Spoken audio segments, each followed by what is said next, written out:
রাজ্য সরকারের উদ্যোগে চলছে প্রাণী সপ্তাহ উদযাপন। নদিয়ার নাকাশিপাড়ার অনুষ্ঠানে সামিল গবাদি পশুপালকরা।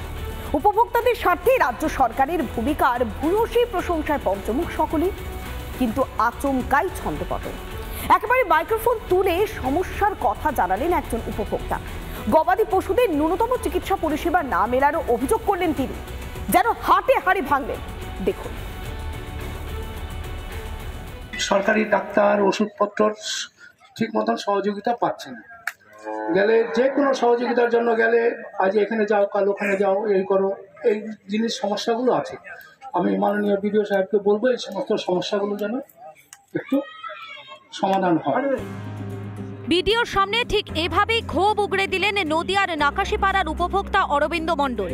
প্রাণী সপ্তাহ পালন অনুষ্ঠানে যখন সরকারের সাফল্যের বড়াই করছেন প্রশাসনিক কর্তা ব্যক্তিরা, ঠিক তখন এভাবেই তুলে ধরলেন সরকারি প্রকল্পের ত্রুটি বিচ্যুতি।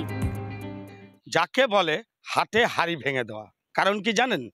এই সরকারি অনুষ্ঠানে উপস্থিত ছিলেন স্থানীয় বিডিও, বিএলডিও সহ একাধিক সরকারি আধিকারিক। আর তার সামনেই সভা মঞ্চেই এক গোপালকের সরাসরি অভিযোগ, সময় মতো চিকিৎসা পরিষেবা পায় না এই ধরনের গোপালকরা। তার পাশাপাশি ওষুধ তো ধরা ছোঁয়ার বাইরে, চিকিৎসকও সময় মতো থাকেন না বলেই অভিযোগ করলেন। প্রাণী সম্পদ বিভাগের একটা অভিযোগ আছে আমার, যে এরা ঠিক মতন পরিষেবা দেয় না। সরকারি প্রাণী সম্পদ বিভাগের যে হসপিটালটা আছে সেখানে গেলে বাছুর নিয়ে যায়, তারা সেটাকে একটু দেখে একটা ইঞ্জেকশন বা কিংবা কোনো ওষুধপত্র দিয়ে দিল, হ্যাঁ, আর একটা বড় একটা লিস্ট ধরিয়ে দিল, প্রেসক্রিপশন ধরিয়ে দিল, যে সেই ওষুধ কেনার মতন ক্ষমতা আমাদের কাছে থাকে না। অভিযোগ শুনে খানিকটা যেন ঢোক গিলে সমস্যা সমাধানের আশ্বাস দিলেন খোদ বিডিও।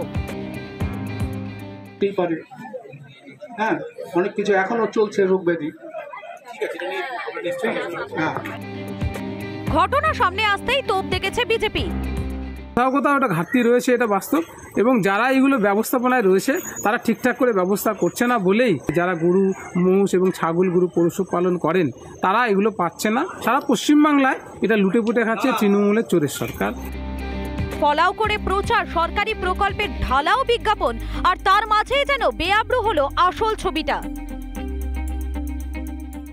এখন একটাই প্রশ্ন, আদৌ কি কাজের কাজ হবে নাকি লোক দেখানো সভা মঞ্চই হবে? নদিয়া থেকে পলাশকান্তি মণ্ডল, রিপাবলিক বাংলা।